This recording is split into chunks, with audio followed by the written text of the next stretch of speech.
Welcome to the More TV podcast. Hi. Hi, James. What are we talking about this week? We're talking about Sir Keir Starmer's comment, un-British, yesterday. Yeah. So he said, what did he say about being un-British? He said that protests today on the second anniversary of Hamas's incursion into Israel would be un-British. And that picks up, if you were a More TV listener last week, we were talking about flags and nationalism. 2 weeks ago we were. 2 weeks ago, what did last we do week we talked about AI and automation. And Oh. 3 weeks ago we talked about Charlie Kirk. And before that we talked about who's the graffiti artist and his...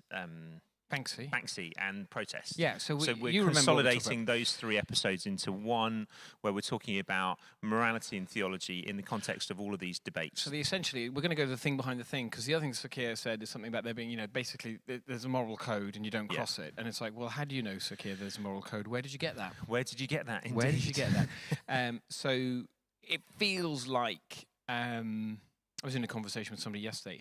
It feels like, we've talked again about this before, like, that everything seems to be kind of like on a knife edge. Yeah. Although, interestingly enough, I remember reading an article at the start of COVID about the fact that all of our culture is on a knife edge. So actually, I think we live in a culture that's on a knife edge permanently. Yeah. And but it is particularly poignant given that last week, Heaton Park synagogue, the congregation there gathering together for Yom Kippur, and their doors that are open 3 times a day, 365 days a year, are being barricaded to stop a Muslim man coming in to essentially attack Jews and kill as many people as he can. So what was over there has been over here in terms of protests, has been over here in terms of divided political and ethical viewpoints, is now right here in terms of religious tension on the streets of a city. And that's where we want to get to, because you've got somebody like Sadiq Khan, Mayor of London, the Home Secretary as well. So people who are Muslims don't quite know where they stack up in terms of what exactly they believe or how they practice. So I'm not going to judge them on that, but they will come out and they will espouse British values and tolerance and condemn the violence, but they will never. They're never unable to name the thing behind the thing, which this is religious in its core and in its start. And so we've become this. What we're going to talk about today is we've become this culture that talks about being tolerant, being moral, and all these kind of things, and yet doesn't know where any of that comes from. Indeed. So Trevor Noah. Yes, yeah. So there's the South African comedian Trevor Noah was doing. I thought it was brilliant. And there's also an Irish guy who does the same thing. He basically goes, "There's all these people complaining about all these people coming over here." He says, "Coming over here, not learning the English language, speaking their own language, bringing their own food, bringing their own customs, living like they're back from where they were from. War." And then he pauses and he goes, "That sounds very British to me." And it's the same with Tommy Tiernan, the Irish comedian, talked about it. He said, "You're all complaining." He said, "But the thing is, you went all the way around the world and we've just followed you home." Which is another way of saying that actually we are a couple of hundred years back from this is the consequence of empire. Yeah. And you have to name that. Yeah.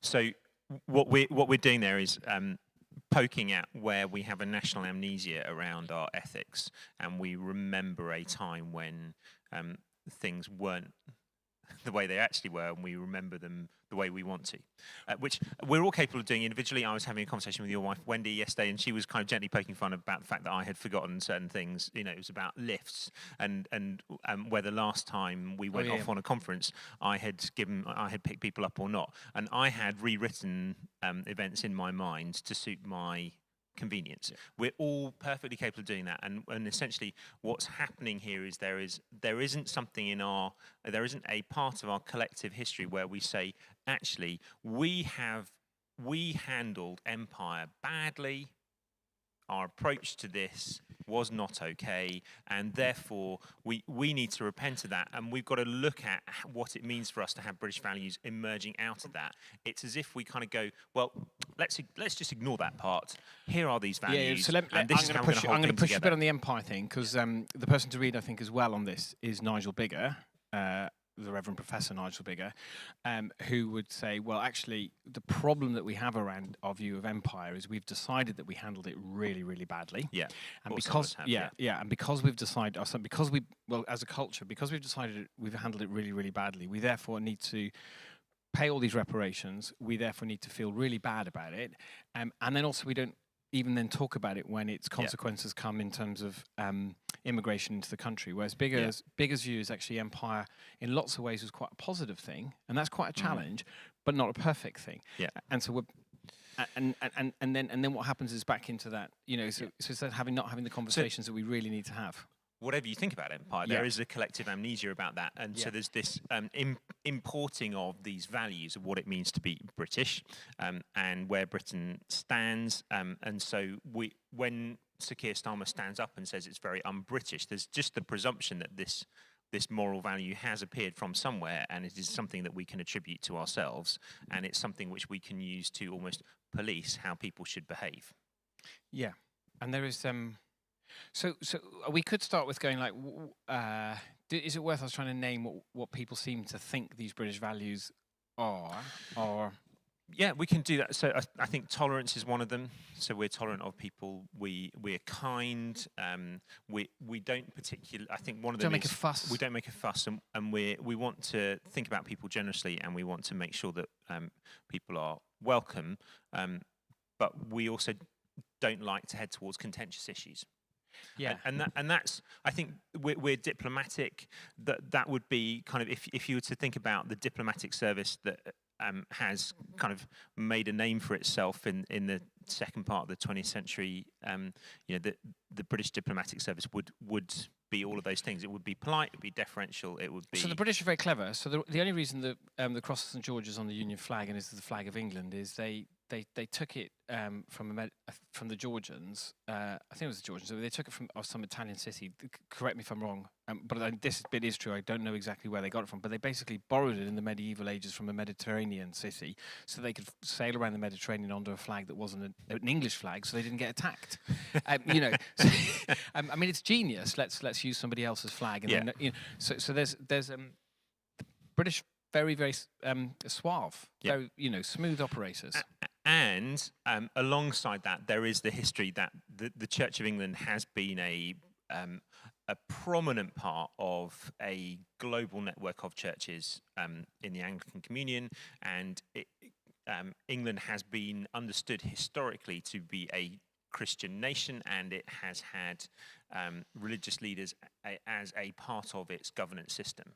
We've talked about that in other podcasts. So there is this kind of we have looked upon morality theologically in a way that more explicitly secular nations like France haven't.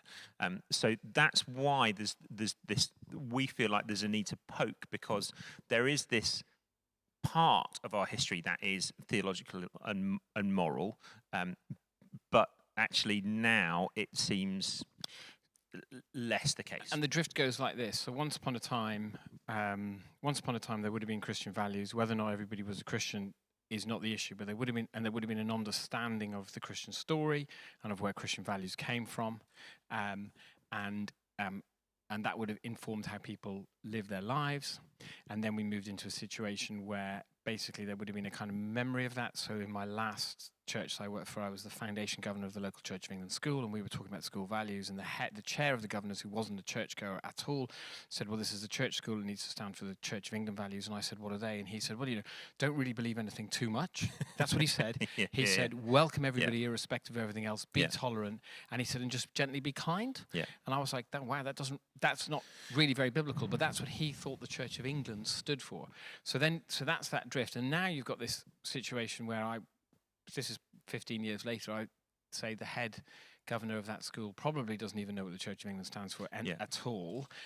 And so they're then scrabbling around to try and remember what values would be or where they might come from. So we're operating on it's almost like we're operating on the fumes of the memories of a theological system. And then all of the issues that those schools would be facing in their assemblies when they're trying to teach children about what's going on in the world, the key headline issues that are going on are underneath it, we want to assert theological, and we're going to look into that Yeah. today. So Israel and Palestine, yes, they are geopolitical issues, but they are also theological issues.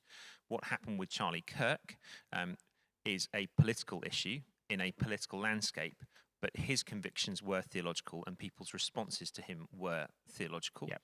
What's going on with Palestine Action isn't just a political statement, it infringes upon the theology of Israel and Palestine. And once it steps into anti-Semitic iterations, which some of the protests do, then it also becomes theological. And what happened at the Heaton Park Synagogue is a theological issue. So we're going to, all of those have theological issues. And so people are having to engage with a world that has these theological issues going on, but they're engaging it from a theologically illiterate place. Yeah. So they're asking all these questions. So what we want to do is we want to head into some of these, we want to head into these theological issues and I suppose unmask the fact that the statement un-British isn't an adequate response to those theological issues. Yes, indeed. So let's start with so everything is theological. Yeah. I'm just going to say I think that's really good because there's a chap called Rob Bell who released a big long talk, which is actually quite good years ago, about everything is spiritual.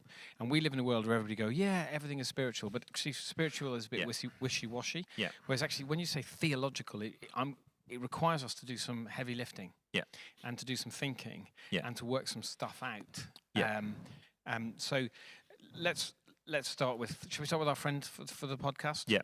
You go for it. Augustine. So he would say, if he were here, that our culture is shaped by what we love. Would he be saying it in Latin? He probably would. Yeah. Awesome. Yeah, he was North African. Yeah.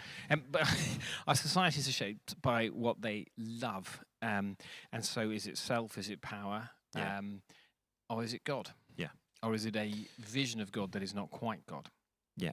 And so that everything that a society does flows from its loves. And the Western world, the postmodern Western world, loves itself. Yeah. So again, a conversation yesterday where somebody pointed out that we love self-help books, we take selfies, we love an iPhone. Actually, like the idol of self is so so big in the West that actually it appears in front of most of the things that we buy and use or do. Yeah. And so because. And we love comfort. Another theologian sort of says one of the big idols of the West is comfort. So we love self, we love comfort, and we love not upsetting one another, ideally. Yeah. So that's, I think, one of the reasons someone like Charlie Kirk causes such a lot of trouble, because he seemed to be so quite antagonistic. Yeah. And we can't handle that at all. Yeah. And so our values will flow from what we really love. Yeah. Let's go to. We got jihad here. Let's come to jihad in a bit. Let's do Israel and what's behind the theology of Israel. So, behind the theology of Israel is an understanding that this is a promised land that God has given to a nation for them to fulfill His purposes, and this is a geographic area. And they are, in essence, a protected nation under God in this area. And their history is one where they have been at odds with those around them throughout the centuries. And that goes all the way back to Abraham. And so underneath the nation of Israel is a theology of a people in a place. Now, one of the problems that we have now is that the theological concept of the people of Israel and the nation of Israel are used interchangeably in language with the term Israel, but they are not understood to be the same thing, and their purposes are not necessarily the same. There may be some overlap, but they are not they're not the same. So when we come to talking about Israel, we've got to understand what is it that we're talking about.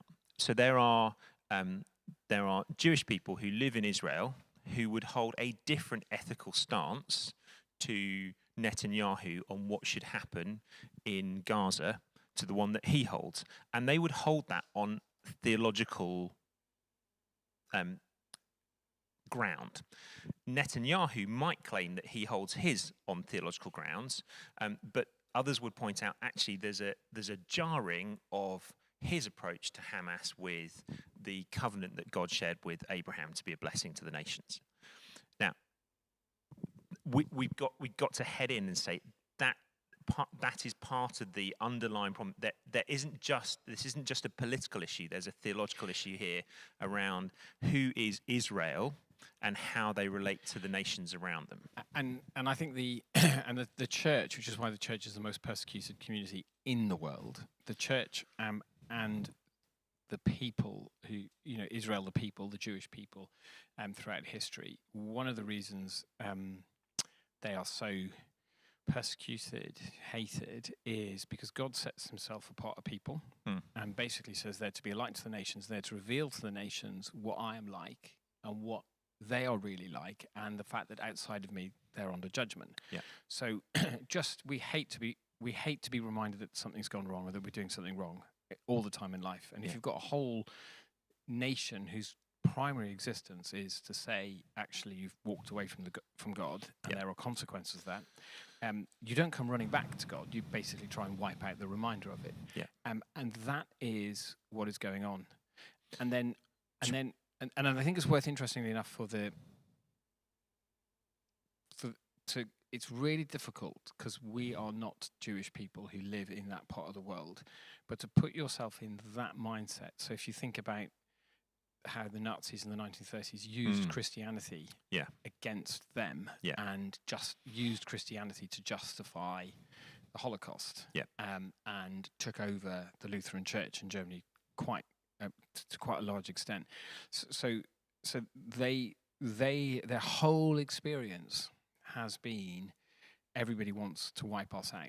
Yeah. And the reason is it's the doctrine of the fall, is we do not like to be reminded that we're fallen. And so so that's why the church is persecuted, and that's why the people of Israel are persecuted. Yeah. Because if I can get rid of the people who exist to remind me that I'm fallen, I might forget. Yeah. And then in Gaza, we've got Palestinians, not just in Gaza, on the West Bank as well. Historic tensions relating back to the establishment of the nation of Israel after the Second World War, 1948. And you've got Palestinian, majority Muslim, some Christian Palestinians who are have had two political parties up until about 20 years ago. And then Hamas has kind of taken the reins, as it were, and you've essentially got a nation of Muslim people who have a claim and want to have a claim on Jerusalem as their most holy, their holy place, and then you've got Hamas, who are understood to be a terrorist organisation. Mainly, their leaders are based in other countries. They're funded largely by Iran, and their aim is their stated aim would be to take back Jerusalem and to take back the land, and for the Jews not to be in Israel. So there's and that emerges from a kind of a theological conviction about what it means for them to be the people that they are, and the people that they are under their God and under. And the most persecuted community in both West Bank, Gaza, and Israel are the Christians. The most isolated and the most persecuted in the whole of that region are the Christians. And those tensions get played out across the rest of the world. So we've talked about Charlie Kirk. We talked about the kind of the polarization of the right and the left. And typically speaking, in those political spheres, the right would tend to support Israel, and the left would tend to support Gaza. That's a cartoon way of going about it. And so we can't distance ourselves. This is everywhere. There are protests going on across the West about what's happening in Israel and Palestine. So we can't say that's just over there. It's feeding into the way that people think about the world, and it's very easy for people to slip into a kind of this is a binary way of approaching this. So that's kind of a simplistic view of what's going on in a Western reaction to it. People are falling into Israel good, Palestine bad, or Palestine good, Israel bad, and not looking at the nuance of the situation. and also a lot of people reading it from a geopolitical point of view rather than a theological, what is going on underneath here.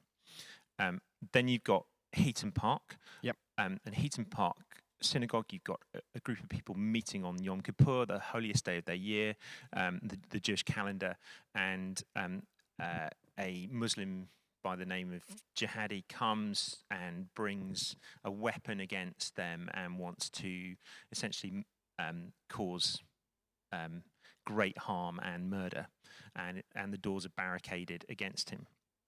And I think at this point we need to be able to look at what some of the theology that is behind because the that. temptation then is to say, well, that will have been motivated because of the actions of Israel in Gaza, and it'll be a political motivation. But actually, if we're saying that everything that's happening in Israel and Gaza is theologically rooted, that actually its overflow will be theologically rooted, that actually there is... well, John Stott said everything, your values and your morality, everything will flow from your ontology, your understanding of who you are as a human being. And that still carries through. So so it's back to this, everything is spiritual, everything is theological. Our actions flow from how we understand ourselves, our place in the world, and whatever God or the gods are up to. And so the attack last week is theological in its roots, not political. And it's of significance that Heaton Park Synagogue is home to Sharedi Jews, who are the Orthodox. It's an Orthodox Jewish synagogue. It's also home to Sharedi Jews, who are even more distinctly Jewish in their dress and in their approach to life. So this isn't a the more kind of secular Jewish leaning synagogues. This is an Orthodox. So it was an expression outwardly that would have looked more like a synagogue in Israel. So that is something that we need to pay attention to. There is a clear identity and an understanding of what it means to be Jewish, to be a part of the synagogue in Heaton Park, which we need to be able to distinguish from our friends who might describe themselves as Jewish but haven't been to a synagogue in years. This is not just an ethnic community. This is an ethnic and theological community. And then the attack comes from somebody by the name of Jihadi, which then ultimately has to lead us to an understanding of where jihad is within the context of Islam. So jihad has its original roots in a reference made by Muhammad, where they return from battle, and he talks about the fact that we have just come from the lesser jihad to the greater jihad. So within the tradition of Islam, there is an understanding that jihad has two functions. It is the inner battle against sin, and it is the outer battle against unbelief. And those two things express themselves in different ways. So in actually the probably the vast majority of our Muslim friends in this country, elsewhere in the world, they would not see the lesser jihad or the outer jihad to be something that is anything more than a just war. So it would be the defense of a people on behalf of their nation in order to protect their freedoms. In some cases, or in many cases, that actually turns itself into an aggressive front foot approach to the world, and an intent to invade and to eliminate those who are unbelievers. So there's an interesting, although I've not actually read this from Islamic scholar, I've read this from a kind of a Western Christian scholar. So if I get this wrong, dear listener, I'm sorry, but there's an interesting argument that's going on within Islam at the moment that Christians will look back at the Crusades and go, well, we got that wrong. And that actually we would look back and go, well, that wasn't Christian. It didn't follow a biblical pattern. It was Christianity it was politics dressed up as Christianity. Most has gone wrong. And there's an argument that's going through that this is what Islam is going through, because actually one of the things we're not allowed to say about Islam is it's a relatively young religion. So it's, I always find it interesting that they decide that they need the Jewish temple after the Jews have been there for a very long time. If I was if I was the enemy, that in terms of the spiritual world, that's what I would do. And that Islam is going through this massive debate about what this external jihad looks like, and that if we give it a couple of hundred years, it'll have settled back down to where we are as good Christians, and realise that you shouldn't go around attacking people in synagogues or flying planes into buildings, etc., etc., etc. But what we're looking for right now is for people to call out that behaviour clearly at a national and international level. And what we hear is the absence of scholars from the the Alaska Mosque in Cairo in Egypt and others from Saudi Arabia to say this is not behaviour. So we are there isn't a distancing or a condemnation of that. So if we go back to if we quickly swing to Charlie Kirk, we're able to say, oh, I watched the Charlie Kirk. It's hilarious calling it a memorial service because it happened in a football stadium, but the memorial service, and we watched his widow forgive the person who killed her husband, and we went, that's deeply Christian. And then we watched Trump follow up and go, I hate him. That's my Trump impersonation. Charlie was a great guy. Loved his enemies. I hate him. And we as Christians go, that's not Christian. Yes. And we will say that. And what there seems to be, and I think this is a religious thing, it's a theological thing. There seems to be a fear on the part of senior Muslims in the public sphere to be able to condemn within religious terms acts by Muslims, which then leaves us with there seems to be a lack of resolution to this issue of the greater and the lesser jihad. What is this, and who will bring theological clarity and correction to this that will, in essence, distance itself and prevent, it's an interesting verb given how it's used within policing in the UK, prevent people from seeing that actually is not healthy. But then we don't even know actually is that what is espoused. So if you read the book Son of Hamas, a son of a Hamas leader comes to faith, and one of the things he speaks about, and we hear this from some of the Muslim background believers in this church and other churches, that actually the ladder within Islam, the more you get into it, leads you more into the lesser jihad, the outer jihad, and the kind of acts of defiance and terrorism. Whereas the further you get into Christianity, the more it leads you to the one who's the Prince of Peace, who actually brings life to others and takes death on himself. So there's an awkwardness here that we need to sit in, and we need to be able to name graciously that there's a problem here. I'm thinking, can I think out loud? Yeah, please do. So what's really interesting, because we're kind of, if you're watching on the YouTube, I'm waving no, but if you're listening on you can see I've got my hand up high. And so it's really interesting, I think, to have a conversation up here about everything being theological, and go, politics, it's all theological. The Middle East, it's all theological. Terror on the streets of the UK, it's all theological. And then I go, oh, and that I can, and then if I drop down to my life, and I suddenly think about the stuff of just the things I've been in the last week. I can just go through things in the last week, places I've been, things I've done, and how I've responded to all sorts of stuff. It's all theological. And how I, how you react when you hear bad news, or how you choose to. Like if you were to come into a fortune, how you would choose to spend that fortune, what you do with your day off, how you treat other people. It's all theological. It reflects what we think about God, and who He is, and what His purpose is for us. So when we're talking with our friends who are not Christians or of other faiths, in this kind of setting, because of its sensitivity, what we want to encourage you not to do is to not come in like Sir Keir Starmer with a kind of abstract moral value attached to a nation. Yeah, I can't do a Sir Keir Starmer voice. Well, we just, I would say that's unchristian to do that. We want to come with questions and to kind of have enough of an understanding of the theological issues that we've laid out to be able to ask questions and to be able to say, actually, what do you, to our Muslim friend, what do you think about jihad? What and then to ask them, why do you think that this hasn't been called out by national and international leaders? what do you think? And to be able to ask about Muhammad and what his values were and how they permeate its way through Islam. So we're coming at it from a posture of actually we can't say that we know everything. We want to learn, but also we want to ask questions and kind of gently and courageously poke at those issues.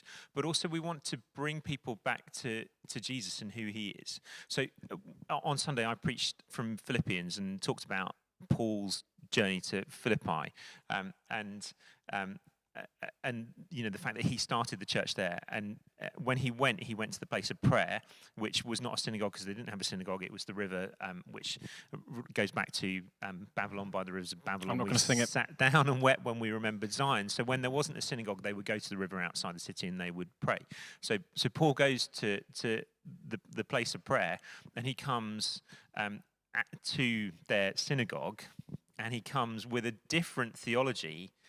And it just was so stark for me that one man came to a synagogue with a different theology in Philippi, and yet last week somebody came to a synagogue with a different theology, and the two outcomes actually are so completely different, and that's something that we've got to remember when we come to these kind of conversations, that when we come to a world that is broken, lost, hurting, and has no theology, or has inadequate theology, we're coming like Paul to that place rather than like the guy in Manchester.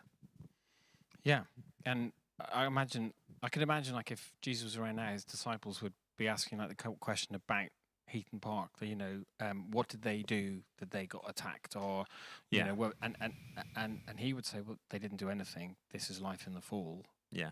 But then he would say something deeply profound about being there, and actually that as Christians we believe that Jesus, like basically sin has run itself straight at us, and he has stood in the door, and not let it in, and he's taken it on, and he took the death that we deserve for all of the hatred that we just see in the world around us, so that we can live in the love that he has. And it's you know, one man came in the name of love, and it's interestingly enough, that's you've been thinking about the U2 song. So early morning, April 4th, shot rings out in the Memphis sky about the assassination of Martin Luther King Jr. Do you know the name of the guy who shot him? No, neither do I. But I do know there was Martin Luther King Jr. and that actually love is what echoes through history, because love is back to Augustine. So sorry, I'm laughing because but back to we remember love, and because God is love, and those who live in love live in you know, and so live in God live in love, and so we remember love, and we remember the stories of love, and they are signposts that point us to the one who has come to rescue us. So everything is theological, and so actually the stories of the guys who protected the people inside the synagogue last week, that's love, and that's service, and that is a signpost to what God is like, and to the theology we all need. So just to bring this into land, what my Northern European heritage would helps me to see that that actually there's a British attitude that convinces itself that it's right in all circumstances.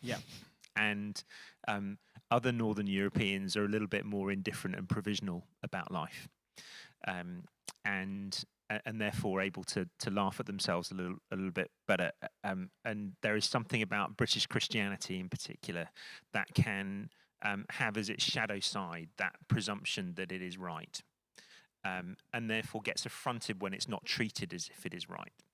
So one of the things we've got to be aware of is that when we come into these conversations with people in love, we don't demand that we're treated as if we're right, because Paul went into other synagogues and was thrown out. Jesus came to this world, and he came to that which was his own, and his own did not receive him. And yet to all who received him, he gave the right to become children of God. And so we need to remember that Jesus was thrown out of the synagogue of Israel, in effect, onto the cross. Paul was thrown out of synagogues, and so when we come to these conversations, we need to recognise that we may be thrown out of conversations, not because of anything that we have said that is wrong. That could be the case, but because actually the nature of bringing truth into to religious power and religious constructs will often mean that we are not received. Doesn't mean that we shouldn't say things, but does mean that actually if we go in grace and in truth into these conversations that are potentially explosive, divisive, that actually we can't guarantee that we're going to be received well, however well we might say it.